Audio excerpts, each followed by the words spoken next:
competition among Christians who's more Christian than someone else. It's like, right. It doesn't come up.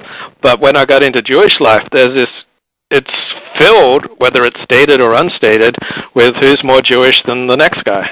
Yeah, totally. You're right. It's very strange. I don't know. Do you think it's productive? Well, I think I didn't understand it until I was listening to an academic lecture on Jewish identity in the diaspora, and it said that for 2,500 years, Jews have been the minority pretty much wherever they've lived, and therefore to survive as Jews, they've had to define themselves as opposed to the majority culture. And so that's why this insular group is obsessed with degrees of Jewishness as defined by not doing what the majority culture does, and that's the way that this group has sustained itself. Because other minority groups have been flushed down the toilet of history. I mean, Jews are the oldest, or certainly one of the oldest, ongoing cultures that have lived as a minority amongst the majority in the diaspora and survived with their own unique identity for 2,500 years. So according to this professor, and this makes sense to me, this is kind of the price of maintaining Jewish identity, is to be constantly obsessed with defining yourself as opposed to the majority. For instance, like Christmas trees. Like in Orthodox life, it's never discussed because it's not even a possibility. But in Reform temples, around December, there's all this talk about why Jews should not have Christmas trees. That's an example of like defining themselves against the majority, because as Reform Jews, as opposed to Orthodox, they're much more assimilated, and so there's much more anxiety about this. Yeah. And there's always this question of how much do you bend before you break, right? Right. Like how do you keep people in the fold by sort of conceding certain things before you've conceded so much that folks are no longer sort of identifiable, recognizable as Jews. And that seems to me that's sort of the central tension in a lot, pretty much any sort of multi-generational Jewish novel or Jewish story. It's all about that. It's about this gradual erosion through assimilation over the course of maybe 2-3 generations, right? Except for in the last 15 years, the majority of Jewish literature has come from those who either come from a serious background in Orthodoxy or have spent a serious amount of time in Orthodoxy. So there's like there's a switch. Like what writers are you thinking of? Well, I've interviewed about 30, so I'm going to 30 novelists of American Jewish literature in the last few years, and I'm going to look for their names right now as we're talking. Rebecca Goldstein would be one that comes to mind. Let me look at my list here. Paul Abraham, Shalom Auslander, Melvin Jules Bouquet, Ehud Havazelet, he wrote Bearing the Body, Dara Horn, Tova Mervis, John Papernick, Thane Rosenbaum, Laurie Gwen Shapiro, Robert Siegel, Diana Speckler, Steve Stern, Ayelet Waldman. So those are just some of the names. I mean, I guess they're names to me, but none of them may mean anything to you. A great number of them mean nothing to me. I'm sort of thinking of, the folks, some of my peers and some of my friends, sort of as a counter strain of Jewish literature. That's people like Peter Orner, Sam Lipsyte, Keith Gessen, who are also publishing books that are viewed as part of Jewish literature, but are coming from a radically different sort of perspective, and may or may not even be writing about things that are identifiably Jewish. I mean, to me, that's an interesting question. It's like The End of the Jews is my third novel, but it's the first time anybody thought to put me in the category of Jewish writer. Yeah.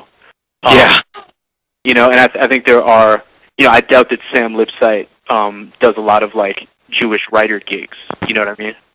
Right. You know, or folks like, and, you know, and I think there's a number of us for whom, you know, it's, I mean, one of the great things about writing books is that you get to write a different book every time. You get to have a whole different set of concerns and things that drive you crazy every time. And, you know, this time out of the box, I'm doing these, you know, talks at synagogues. The Jewish community didn't ask me to come talk about Angry Black White Boy, my previous novel, and I'm pretty sure they won't ask me, even now that I've written a book that is sort of concerned with topics related to Judaism, I'm pretty sure that they won't invite me when my next book is published.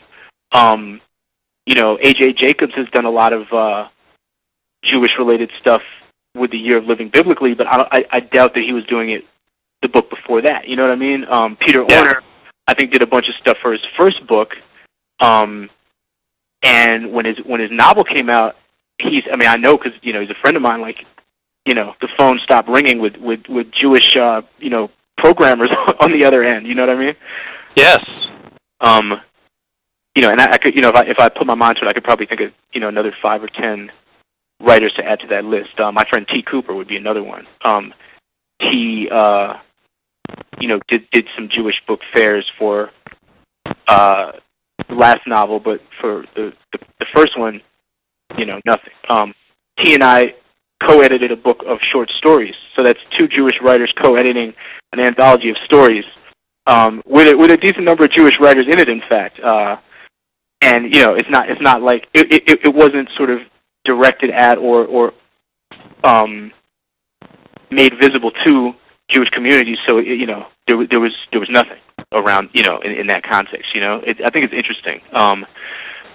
It seems to be on a book by book basis that the sort of Jewish community on a formal level, like, you know, the Jewish book circuit, the synagogues, the JCCs, who might or might not want to have you, it doesn't seem to be a sustained interest in the careers of like young Jewish writers, except when those writers are specifically talking about Jewish subject matter, you know? Yes. Yes. When you encounter someone who says, "I'm a proud Jew," what do you think? I don't think I ever encountered people who say that. Okay. It's not something that seems to come up in conversation a lot.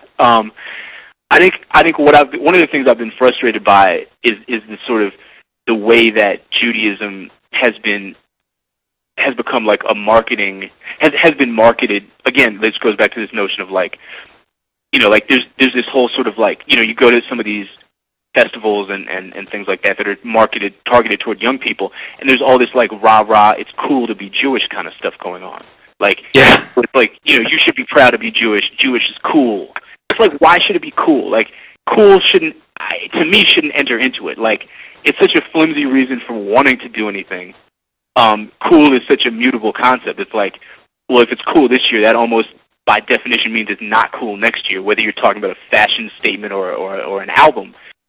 So, you know, I guess it depends. For me, it would depend on what that pride is based on. If it's based on somebody telling you that it's cool to be Jewish, whatever that means, then it seems sort of meaningless. If it's based on some kind of more deeply felt, deeply understood, deeply studied notion of connection with the religion or the culture or anything, then great, you know. But, you know, I guess the other thing I would ask is, you know, what else are you proud of? Is that the sole thing that you're proud of? Is it the only sort of element of your identity, or is it one of many things you're proud of? And how does that pride translate? Like, how does being Jewish inform the way you see yourself in the world as, you know, a mother, a father, a child, a student, a teacher, you know, somebody who can vote, somebody who can, you know, do any number of these things. You know, it reminds me that there was a Sesame Street skit that I used to see a lot as a kid where, you know, they asked this kid, you know, one of these, like a Muppet kid, it's like, hey, so who are you? He's like, well, you know, I'm a son to my mother, I'm a student to my teacher, I'm a grandson to my grandfather, you know. He goes on, and I think the point of the skit was to make kids think about the multiple elements of their identities. I think that's something that, you know, maybe we don't, there are a lot of forces trying to sort of pigeonhole us and make us define ourselves